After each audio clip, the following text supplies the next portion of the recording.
Prime Minister Narendra Modi began his address by wishing the people of Bangladesh on behalf of the Indian people.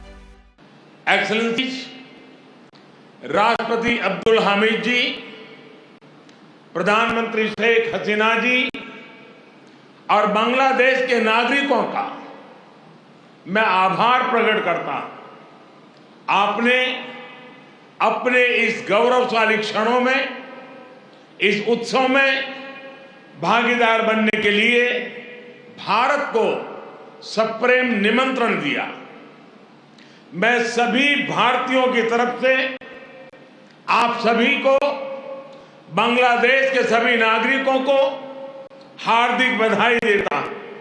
The high point of Prime Minister's speech was when he described his contribution to the freedom of Bangladesh. He also hit out at Pakistan for the atrocities committed by the Pakistan army on the Bangladeshi people. Bangladesh के मेरे भाई और बहनों, यहां की नौजवान पीढ़ी को मैं एक और बात याद कराना चाहूंगा और बड़े गर्व के साथ याद दिलाना चाहता हूं। बांग्लादेश की आजादी के लिए संघर्ष में, उस संघर्ष में शामिल होना मेरे जीवन के भी पहले आंदोलनों में से एक था। मेरी उम्र 20-22 साल रही होगी। Prime Minister Modi then spoke about both the countries and said that they are capable of moving forward with a vision. हम दोनों ही देशों के पास लोकतंत्र की ताकत है, आगे बढ़ने का स्पष्ट विजन है।